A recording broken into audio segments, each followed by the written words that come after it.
Esse discurso do Lula, que a gente é obrigado a ouvir por interesse político no país e por ossos do ofício jornalístico também, né? Eu acho que ele pode ajudar a levar muita gente agora mesmo para as ruas, e deveria, porque lembra com o que nós estamos lidando. O Bruno Garchagen tocou aí nessa questão, a gente precisa fazer uma análise política do que está acontecendo, é óbvio, mas eu acho que merece uma análise mais psicológica e psiquiátrica. Inclusive, eu tenho o respaldo de bons e sérios psiquiatras que acham, sim, que Lula demonstra todos os traços de psicopatia. Veja, Felipe, vocês já falaram muito aí das mentiras e tudo, mas político mente, político de esquerda, normalmente, é populista, é demagogo, e político de extrema esquerda é mitomaníaco. Tudo isso é verdade. Mas o Lula ultrapassa todos esses limites. O Lula realmente não tem nenhum compromisso com a lógica, com a verdade, numa mesma frase. E é uma coisa impressionante. Quer dizer, ele sambou no cadáver da Marielle de forma absolutamente oportunista, nada falou, claro, da morte do Celso Daniel ou das acusações que o seu comparsa de crime do Mensalão, o operador do esquema Marcos Valério, andou dizendo recentemente. Ele fala de pobreza, você já citou esse ponto, né, Felipe? Quer dizer, se virarem ele ao contrário, não cai uma moeda. Ele tem declarado, não é só o apartamento, o triplex, não é só o sítio em Atibaia que ele recebeu como propina, ele tem declarado milhões e milhões de patrimônio. Quando a sua mulher morreu, a dona Marisa, que ele também foi capaz de usar o próprio velório para palanque político, mas quando a sua mulher morreu, também o espólio mexia com milhões de reais. Ou seja, Lula é um multimilionário. Esses advogados aí, que ele levou, inclusive, um deles, né, para o palanque, esses advogados custaram milhões e milhões de reais. Só gente muito rica pode ter acesso a tudo que o Lula teve nessa ampla defesa que acabou culminando aí até em pressão para que o STF, pela quarta vez em uma década, alterasse a interpretação do texto constitucional. Ou seja, Lula é multimilionário e fica falando deles, como é que eles conseguem acumular tanto dinheiro assim, eu fico perplexo. Quer dizer, não é um caso de mitomania, é um caso de psicopatia.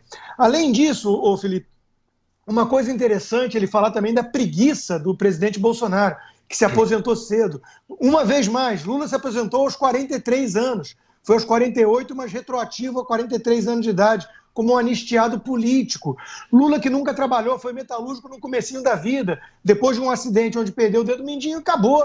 Então, esse mesmo sujeito tem a pecha de acusar outros de preguiçosos ou de não trabalharem.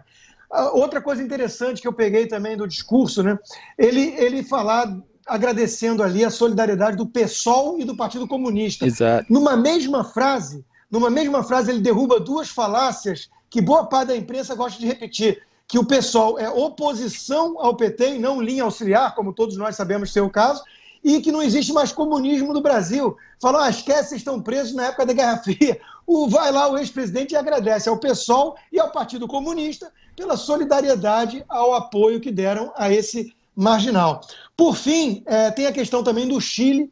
Ele diz que o ministro Paulo Guedes quer levar o Brasil na direção do Chile, involuntariamente, sem saber, fazendo campanha para a reeleição de Bolsonaro em 2022, né? Basta olhar os dados macroeconômicos do Chile, comparar com o Brasil e ver tudo que o Chile tem de dados sempre muito à frente da média do continente. Nem vamos falar dos países onde o Foro de São Paulo, a esquerda radical, dominou, como Venezuela, Argentina e tudo, que aí é covardia, Bolívia, né?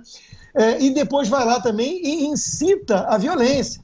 Fala que temos que copiar o exemplo do Chile, ele está falando da conjuntura agora, e atacar. Veja, Lula, que chamou Moro de bandido, a Lava Jato de quadrilha, e incitou a violência para copiarem o exemplo do Chile, não tem imunidade parlamentar. Isso tem que ser lembrado. O Bruno já falou também dos crimes todos que ele cometeu nesse discurso de 40 minutos. Isso tem que ser levado em conta. E, por fim, só para terminar, ele segue, então, dizendo que a esquerda vai voltar ao poder em 2022, e citou como exemplo ali o camarada dele, Evo Morales, que está sendo acusado de uma eleição fraudulenta. Então, só para ficar claro para o nosso ouvinte e o nosso internauta, que eu sei que eles têm isso claro, né? Mas Lula está dizendo o seguinte: o modelo que nos inspira e que tem que servir como contraponto ao atual governo é o modelo venezuelano, é o Foro de São Paulo. Ou seja, ninguém pode alegar ignorância se defender o marginal Lula e sua quadrilha e seus cúmplices, os mesmos de sempre que estavam lá em cima do palanque, né? A turma do PSOL, Boulos e esse pessoal. Esse pessoal está dizendo com todas as letras: o que eles querem é transformar o Brasil numa Venezuela.